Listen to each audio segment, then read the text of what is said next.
करामतिहिम व तहारतिहिम व अदशहिम अजमईन। अम्मा बाद फ़क़द क़ाल अल्लाह तआला व क़ौलुहुल हक़। बिस्मिल्लाहिर रहमानिर रहीम। ला इक्राहा फ़िद्दीन क़द तबय्यना रुश्दु मिनल गय्य। अल्लाहुम्मा सल्लि अला मुहम्मद व आले मुहम्मद।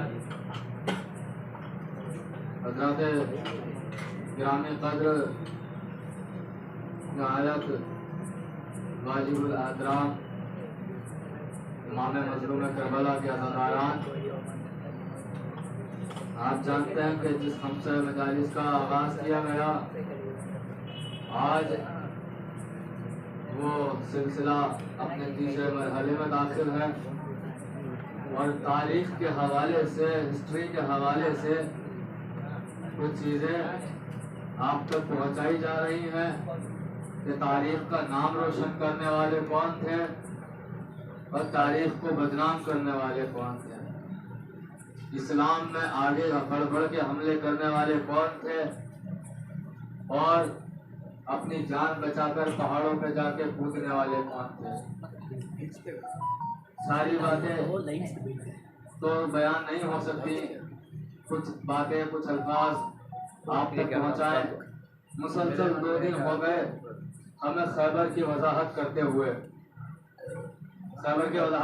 मुसलसल 2 दिन हो गए और मौजूद आपके जहन में होगा कि दीन के अंदर किसी तरह की कोई ज़बरदस्ती की गुंजाइश नहीं है, कोई ज़बरदस्ती किसी को मुसलमान ना किया जाए।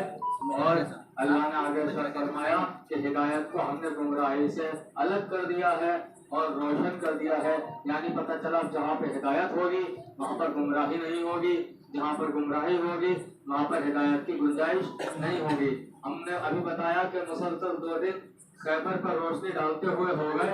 देखिए, हमेशा एक नारा लगता है, एक बात कही जाती है, एक लफ्ज कहा जाता है, एक आपको ताकीद की जाती है कि 1400 साल हो गए, कब तक खैबर पढ़ते रहोगे, कब तक खैबर की बातें करते रहोगे। बस अब खैबर की जरूरत नहीं है, अब खैबर को छोड़ो, कुछ और बातें बताओ, लोगों को बताओ कि नमाज पढ़ें, लोगों को बताओ रोजा रखें। ये नमाज और रोजे की आड़ में मौला अली की शुजाअत को छुपाने की कोशिश की जा रही है कि मौला ने जो बढ़ बढ़ के हमले किए हैं उनसे बचाया जा रहा है, क्योंकि अगर खैबर नहीं पढ़ेंगे तो फिदक का मसला ही खत्म हो जाएगा। समझ रहे हैं आप, नहीं समझ रहे हैं? खैबर नहीं पढ़ेंगे तो कल को कहेंगे फिदक मत पढ़ो, वो तो उससे ज्यादा खतरनाक है। कल को कहेंगे आप ये मत पढ़ो, आप हमारे पास सबसे बड़ी पाबंदी लगेगी कि आप अली की विलायत ना पढ़ो। सबसे बड़ी पाबंदी क्या लगेगी कि अली की विलायत ना पढ़ो। तो वह खैबर ना पढ़ो, खैबर ना पढ़ो, बहुत हो गया। हमने कहा सुनो, अगर खैबर पढ़ना हमने बंद कर दी ना खतीबों ने, अगर खैबर पढ़ना बंद कर दी खतीबों ने, तो कौम में बहादुर बच्चे पैदा होने बंद हो जाएंगे। कौम में बहादुर बच्चे, भाई बहादुरी कहाँ से आती है? अली को देख के बहादुरी आती है, अली को सुन के बहादुरी आती है। जब अली का जिक्र आता है तो फौरन खून में बहादुरी का खून रवा होने लगता है कि जब हमारा मौला इतना बहादुर था तो हमें कुछ लम्हे तक, कुछ हद तक हमको भी बहादुर होना चाहिए ना। तो अल्लाह ने मोहतरम 2 दिन मुसलसल हो गए, आज मैं चाहता हूँ वही गुफ्तगू हो, कुछ रोशनी आज फिर डाली जाए, कुछ बातें जो वजाहत करने की हैं वो आप तक पहुंचा दी जाए। कि देखिए, खैबर हुई है 7 हिजरी में, खैबर, जंग खैबर 7 हिजरी में हुई है और खैबर और मदीने का फासला 70 मील का है।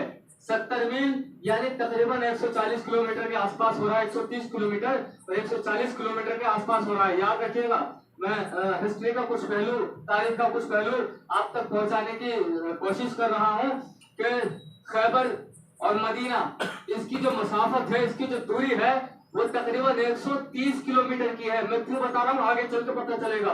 130 किलोमीटर की दूरी है इसकी।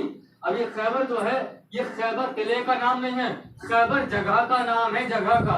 उसके अंदर जो किला कमूर था, जो कमूर सा किला था, जो मरहब का था, उसके दादा की जायदाद थी, किसी की छीनी हुई नहीं थी, अपनी जायदाद थी उसकी, किसी की छीनी हुई नहीं थी। जो दादा की जायदाद थी उसको किला कमूस बोला जाता है।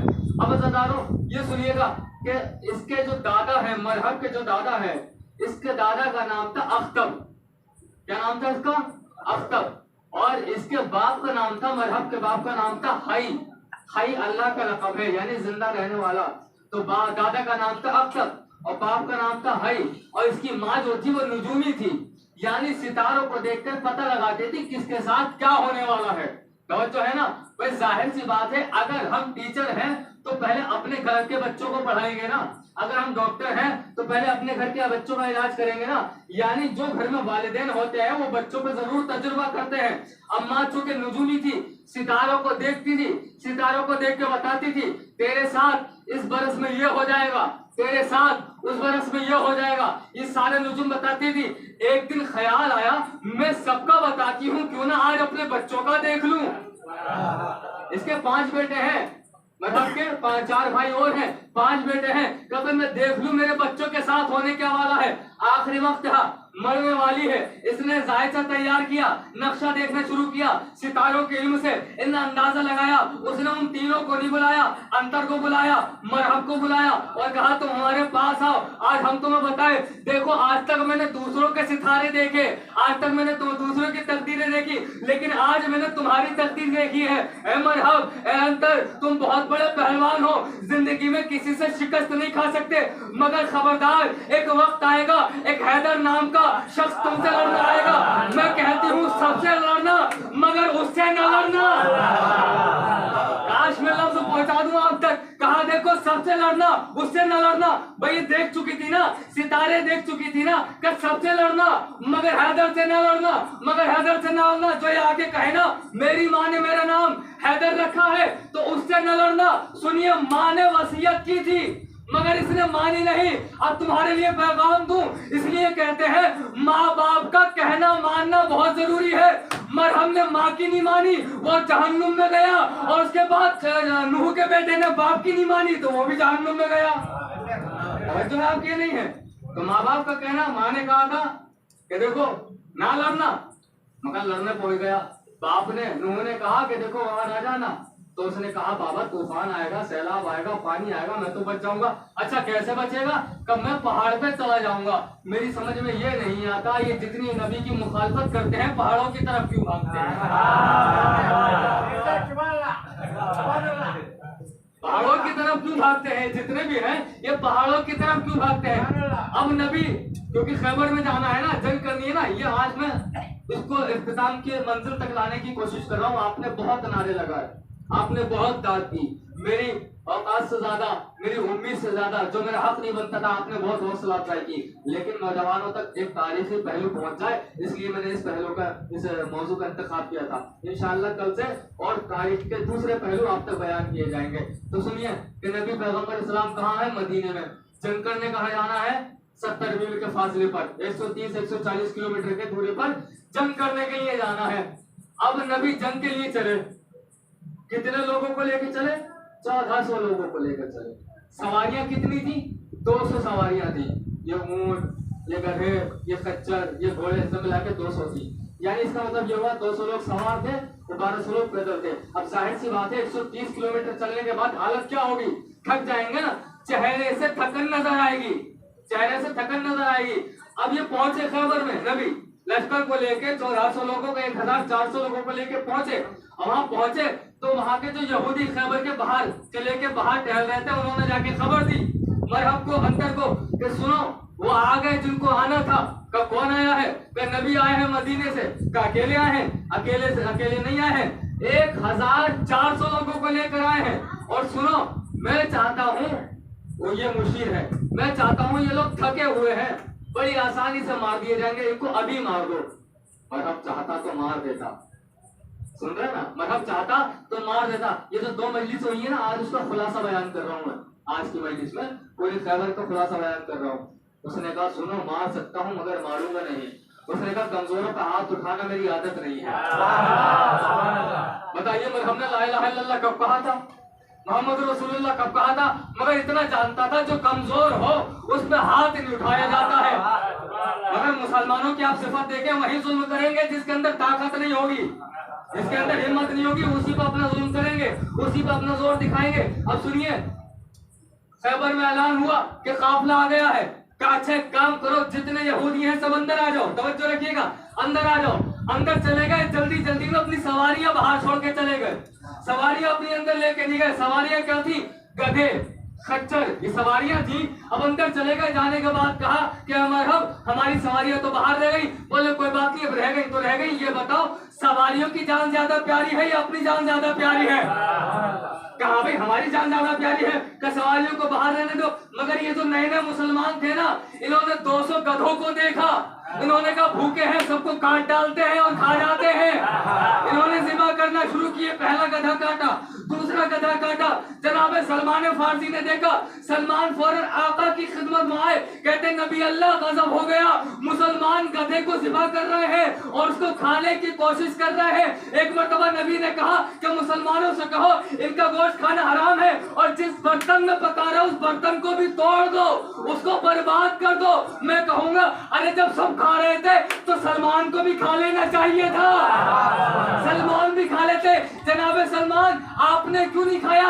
वो क्यों खाने को तैयार थे? सलमान ने कहा नबी ने उनके लिए नहीं कहा था, मेरे लिए कहा था। सलमान हम अहले बैत में से हैं। सलमान का सहारा दे तो आगे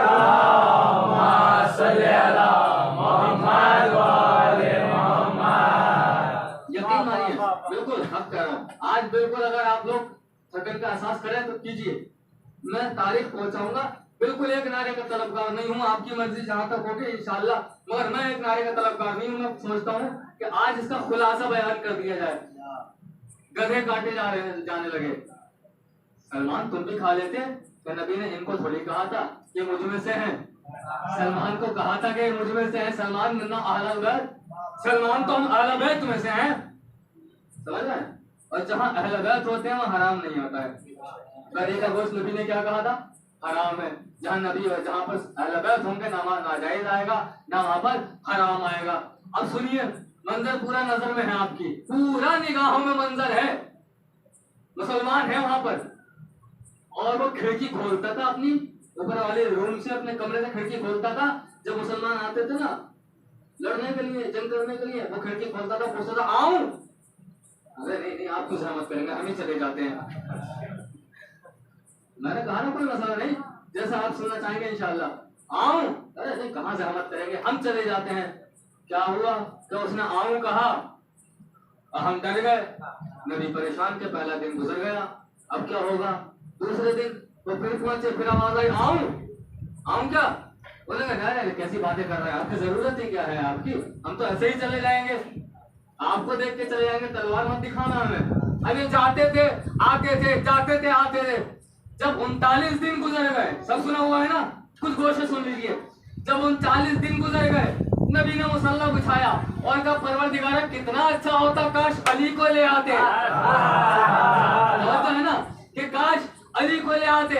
मैं ना कहता था कि अगर अली आ जाता तो 40 दिन जंग चलती ही ना, एक दिन में काम तमाम हो जाता। काश अली को ले आते। ये दुआएं हुई थी। नबी परेशान थे, चेहरे पे परेशानी के आसार, साफ लिखा है चेहरे पे परेशानी के आसार कि क्या होगा। और नबी ने कहा परवरदिगारा अगर ये जंग के लिए ना गए ना तो कल मैं खुद जीरा डालकर जंग के लिए मैदान में चला जाऊंगा। अली नहीं आए हैं, अली की आंखें दुख रही हैं, आंखों में चश्मा है, अली की आंखें दुख रही हैं, लेकिन वो नहीं आए हैं। कि अगर अली नहीं आए तो मैं चला जाऊंगा। एक मरतबा जिब्रील आए, जिब्रील ने नबी को देखा और नबी ने जिब्रील को देखा। जिब्रील ने जब देखा कि नबी परेशान है, मुश्किल उनके चेहरे पे दिख रही है, तो मुस्कुराने लगे। कि नबी ने पूछा ये बताओ कि जब मैं परेशान हूँ, मुश्किल में हूँ, तो तुम मुस्कुरा क्यों रहे हो? कब परेशान है इसलिए तो मुस्कुरा रहा हूँ, परेशान है इसलिए तो मुस्कुरा रहा हूँ, मुश्किल में है इसलिए तो मुस्कुरा रहा हूँ। कहा क्यों? क्योंकि जानता हूँ हर मुश्किल के बाद मुश्किल कुशा को बुलाया, हर मुश्किल के बाद मुश्किल कुशा को बुलाया जाता है। सुनिए कितना फासला था, 70 मील का फासला था, 140 किलोमीटर का फासला था। कब पूछा अब क्या करूं? क्या करना क्या है? पढ़ो नादे अली। अब जैसे कहा नादे अली, 140 किलोमीटर का फासला था, इधर नबी ने कहा नादे अली। मदीने से आवाज आई लब्बैक या रसूल अल्लाह। दोदार की तलवार नरा हैदरी, काबे की दीवार नरा हैदरी, शेरों की ललकार नरा हैदरी, सरवत बाबा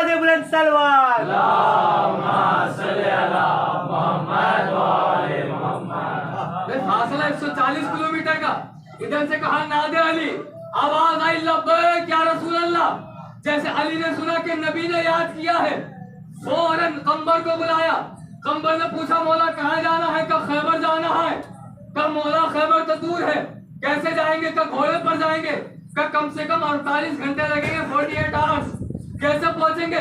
एक मरतबा मेरा हाथ तो पकड़, कहा मेरा हाथ तो पकड़, आंखों को तो बंद कर। कंबर ने हाथ को पकड़ा, आंखों को बंद किया। क्या कंबर थोड़ी सी गिनती गिन।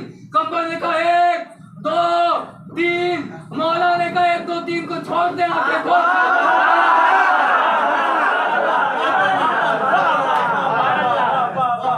1 2 3 को छोड़, आंखें खोल। खैबर आ गया, रसूल की खिदमत में, रसूल के पास पहुंचे। जी नबी अल्लाह क्या करना है? फरमाया ये किसी काम के नहीं है। अच्छा थोड़ा रुकिए और थोड़ा सा पीछे चले, एक लम्हा पीछे चले। अलम दिया गया था पहले, ये नहीं कि अलम मिला ही नहीं था, अलम दिया गया था। जो सबसे पहला नाम है अलम मिलने वालों में कि जाओ अलम लो जाके जंग करो, उसका नाम महमूद है।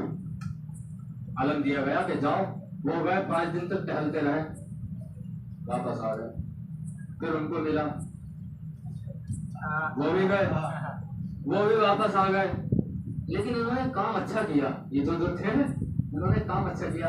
जंग तो नहीं की, उन्होंने कहा आऊं ये बदनाम जाऊं। वो ये तो चले गए। अब उन्होंने काम अच्छा किया कि यहूदी को पकड़ लिया था, बोले ये सारे राज खोल देगा। अब लेके चले नबी अल्लाह के यहूदी को लेकर आया हूँ। अब पूछा नबी के सामने ये पूछ रहे हैं कि बताओ भाई अंदर हलचल कितनी है, घबराहट कितनी है, मरहब कितना परेशान है। बोले तुम्हारा दिमाग खराब हो गया है क्या? जो खा रहा है वो खा रहा है, जो सो रहा है वो सो रहा है, जो आराम कर रहा है, जो पी रहा है वो पी रहा है। किसी को कोई डर नहीं है, किसी को कोई खौफ नहीं है, किसी को कोई परेशानी नहीं है, किसी को कोई मुश्किल नहीं है। एक मरतबा नबी की तरफ देख के कहते हैं नबी अल्लाह हम तो जंग करने के लिए आए हैं, इनको हमारा कोई डर ही नहीं। नबी ने उनको देखा और देख के कहते हैं वो तो तुम आए हो ना, इसलिए डर नहीं है। काश अली आ जाता, काश अली आ जाता तो फैसला हो जाता। अली आ जाता फैसला हो जाता। आए मौला, और सुनिए खैबर का दरवाजा जैसे हमारे दरवाजे ऐसे खुलते हैं ऐसे नहीं, ऊपर से नीचे की जानिब खुलता था। जैसे आप देखते हैं ना कंटेनर में लगे होते हैं दरवाजे गाड़ी उतारने के लिए, इस तरह से ऊपर से नीचे की तरफ वो खुलता था, क्योंकि उसके बीच में खंदक थी, एक खाई बना रखी थी ताकि कोई डायरेक्ट खैबर के ऊपर हमला ना करे, तो उसके ऊपर चढ़ के जाना पड़ेगा। अब मुझे बताओ दरवाजा बंद था, बीच में खाई थी, अली ने किस तरह से खैबर को खाला होगा? मुझे लगता है जुलजना के परों ने परवास की होगी, अली ने परवास करते करते खैबर को उखाड़ दिया होगा, क्योंकि खड़े होने की तो वहाँ जगह ही नहीं थी, बिल्कुल जगह ही नहीं थी। अब पूछा क्या करना है? जाओ जाके लड़ना है। अच्छा जाके लड़ना है, कहाँ लड़ना है? पहुंचे, उन्होंने अपनी माँ का नाम लिया, अली ने अपनी माँ का नाम लिया, वसीयत याद दिलाई। उसके बाद मौला के हाथ में जो अलम था मौला ने पत्थर पे गाड़ा, पत्थर पे गाड़ा। लोग घबरा गए कि अली ने पत्थर पे अलम कैसे गाड़ दिया? मरहब चूंकि अपनी माँ से इल्म नुजूम सीखा हुआ था, उसने फौरन किताब खोली, किताब खोल कर उसने सितारों को देखा और देखने के बाद कहा है मेरे लश्कर वालों परेशान ना होना, कभी कभी ऐसा होता है कोई सितारा निकलता है और एक बुरूज में दाखिल होता है। सितारों की जुबान है, हर कोई समझ नहीं सकता, इस सितारों के इल्म हर कोई नहीं जान सकता।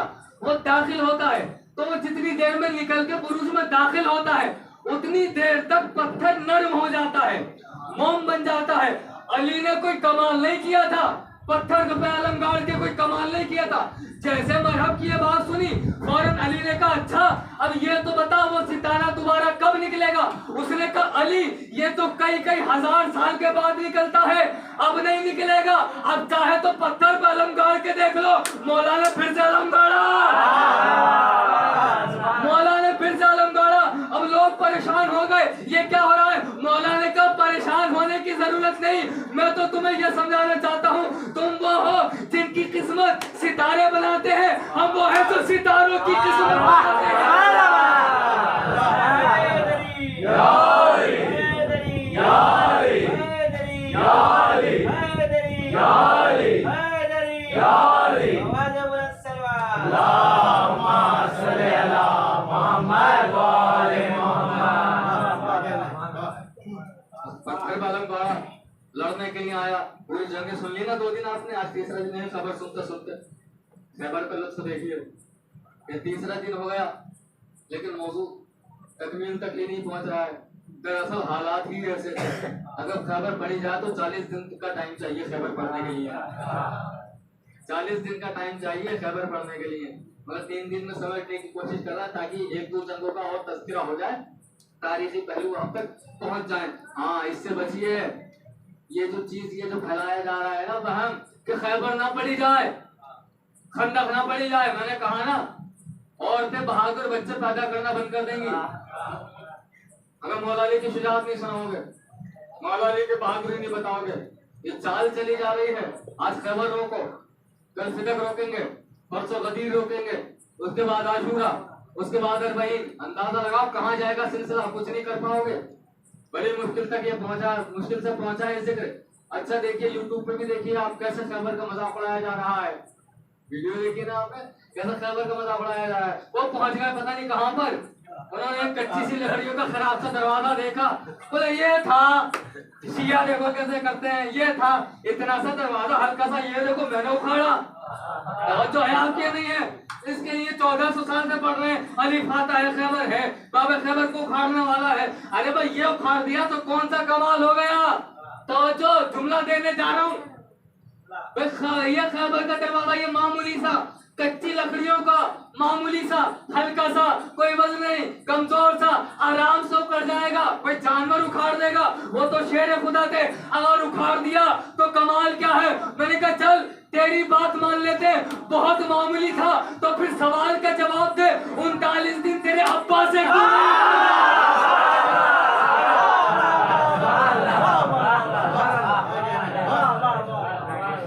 सलाम पढ़े मेरे मोहम्मद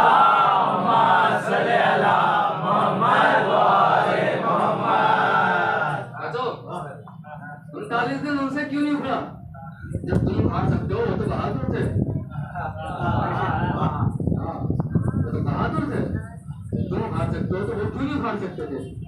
मतलब ये हुआ कि ये फज़ाइल अलग छुपाने की कोशिश की जा रही है, और इंशाअल्लाह किसी दिन पढ़ूंगा कि अल्लाह का वादा है कि फज़ाइल तो मैं सबसे पढ़वाऊंगा, मुनकिर से भी फज़ाइल पढ़वाए हैं अल्लाह ने।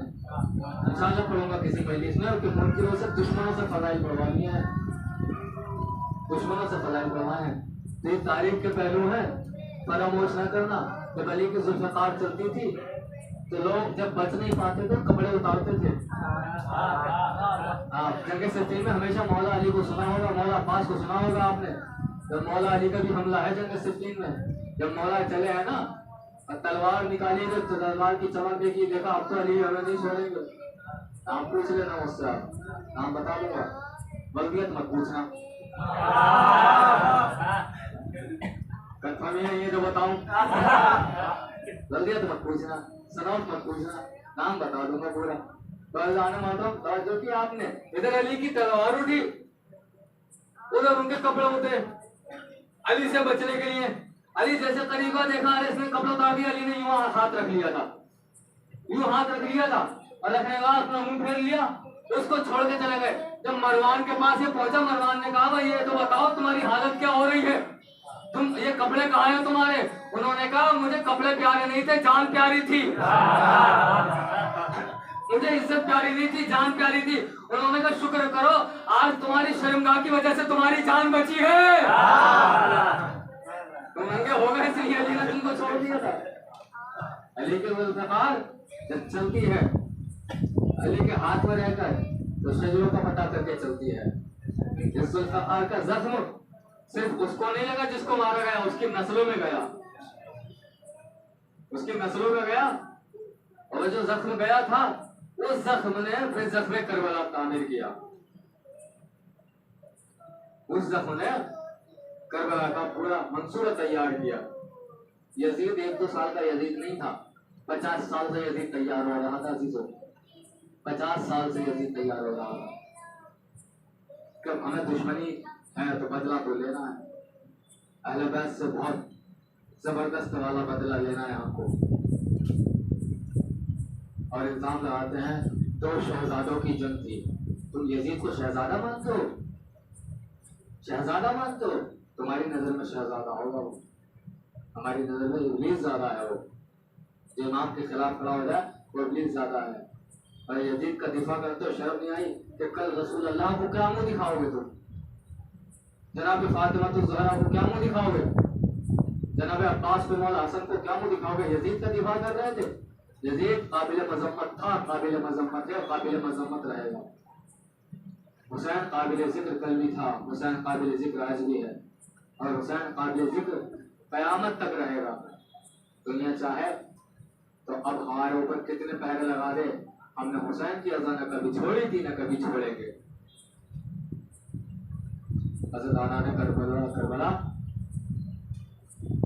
जरा सा आप तसव्वुर कीजिए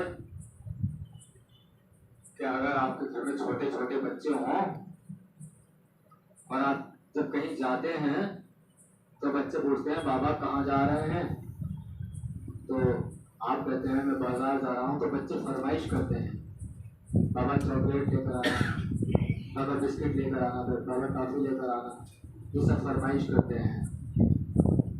तो बच्चों की एक ही फरमाइश थी, चचा पानी लेकर आना। ज़हरा चचा पानी लेकर आना, चचा पानी लेकर आना। कलेजे चीर देने वाली आवाज थी जो ये अल-आतश की सदाएं बुलंद हो रही थी, ये कलेजे चीर देने वाली आवाज थी। हज़रत सुनोगे प्यास किस हद तक बढ़ गई थी, प्यास इस हद तक बढ़ गई थी कि करबला के नन्हे नन्हे से बच्चों ने अपने कुर्ते चाक करके अपने सीने नर्म जमीनों पर रखना शुरू कर दिए कि कहीं नर्म जमीन होगी तो हमारा सीना जल रहा है, वो हमारा सीना तपेगा नहीं, हमारा सीना जलेगा नहीं। खुदा आपको कोई गम न दे सिवाय गम अहले बैत के। जनाब सकीना से पूछो कि प्यास में क्या क्या सितम हुए हैं। तारीख ने बताया है जितनी बार सकीना को तमाचे लगे हैं ना, सकीना ने अपने बाप को नहीं पुकारा है, अपने चाचा अब्बास को पुकारा है। चाचा अब इस रुखसार पे तमाचा लगा, चाचा अब इस रुखसार पे तमाचा लगा। खुदा आपको कोई गम न दे सिवाय गम अहले बैत के, कोई गम न दे। ये काफिले जाते हैं, जियारत करते हैं जनाब सकीना की हसीरी, जनाब सकीना की यतीमी, कोई क्या पढ़ेगा, कोई क्या सुनेगा। जाते हैं ना, सुनिए, जब जाते हैं तो ऐसे ऐसे अकीदतमंद लोग होते हैं, कुछ बालियां लेकर जाते हैं जनाब सकीना की कब्र पे रख देते हैं। हाँ, ऐसे अज़ादार हैं जो बालियां लेकर जाते हैं जनाब सकीना की कब्र पे रख देते हैं। अज़ादारों का काफिला जब आपके यहाँ से जुनूब हिंद हैदराबाद से गया तो उनमें एक जाने वाले ने मौला अब्बास के पास गया और वो उस जगह पर गया जहाँ मौला अब्बास की खास कब्र थी। वहां पर क्या देखा, मौला अब्बास की कब्र के पास पानी तवाफ कर रहा है। उसने अपने बैग से एक बर्तन निकाला, बर्तन छोटा सा था, उसने पानी भरा। लोगों ने कहा जितनी कीमत चाहिए ले ले, ये फुरात का पानी हमें दे दे। कहा नहीं, सुनो, अगर मेरी जान मांगोगे जान दे दूंगा, ये पानी न दूंगा। मेरा माल मांगोगे माल दे दूंगा, पानी न दूंगा। क्या करोगे? कब बताऊंगा नहीं। लोगों ने देखा वो अब्बास की कब्र से उठा, जिंदान शाम की तरफ चला, जिंदान में गया, सकीना की कब्र पे पानी रख के कहता है, ए बीबी, तुम्हारे चाचा ने तुम्हारे लिए पानी भेजा। ए बीबी, तुम्हारे चाचा ने तुम्हारे लिए पानी भेजा है। जनाब सकीना ने मंजर देखा करबला का कि जब अहले बैत के जानवर जिनको सवार थे वो बैठ जाते थे, उठ नहीं पाते थे, तो शिमर आता था। आने के बाद ताजियाना मुंह पे मारता था जानवरों के कि उमर साद ने रोका कि देखो जानवरों के मुंह पे ताजियाना ना मारना, जानवरों के मुंह पे ताजियाना ना मारना। का क्या हुआ कि जानवर अपने मुंह से अल्लाह का जिक्र करते हैं, कुरान पढ़ते हैं। ये बात सकीना ने सुन ली। एक मरतबा सज्जाद के पास आके कहती है, भैया सज्जाद, शिमर से कह दे जानवर से ज्यादा मैं अल्लाह का जिक्र करता हूँ। अरे कभी ये इस रुखसार पे तमाचे मारता है, कभी इस रुखसार पे तमाचे मारता है। भैया इसका हाथ बहुत भारी है, तमाचा बर्दाश्त नहीं होता।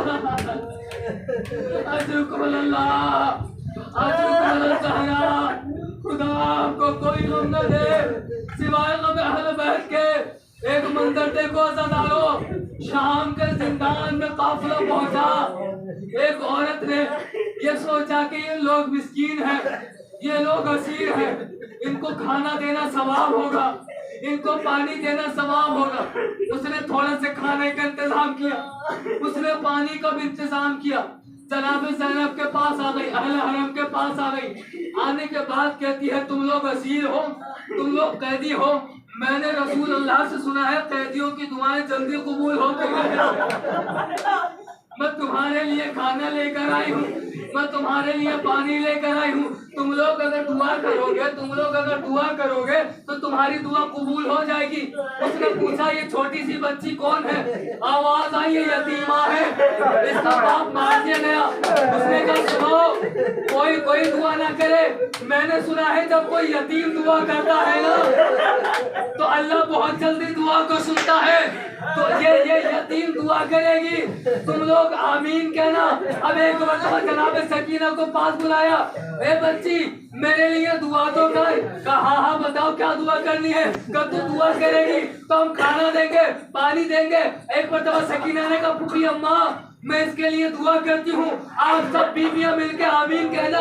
करते हैं मेरे लिए दुआ कर, मेरा शोहर बाहर गया हुआ है, खैरियत के साथ पलट के वापस आ जाए। सकीना ने दुआ की, बीवियों ने आमीन कहा, ये दुआ करवाती रही, बीवियां आमीन कहती रही। अज़ादारों एक अजीब मंजिल आई। उस औरत ने कहा ए यतीमा दुआ कर, बहुत दिन हो गए मैंने अपने हुसैन को नहीं देखा, दुआ कर। मदीने में मेरा आका हुसैन खैरियत से हो, मैंने हुसैन को नहीं देखा। एक मरतबा सकीना ने कहा फूफी अम्मा कैसे दुआ करूं? हाय मेरा बाबा, हाय मेरा बाबा। तड़प के कहती है ए मौसिमा मैं उसी हुसैन की बेटी हूँ, अरे मेरे तमाचों के निशान थे, मेरा कुर्ता जल गया, मेरा गला बंधा हुआ। अला लानतुल्लाह अला कौम ज़ालिमीन। इन्ना लिल्लाहि व इन्ना इलैहि राजिऊन। माता हुसैन।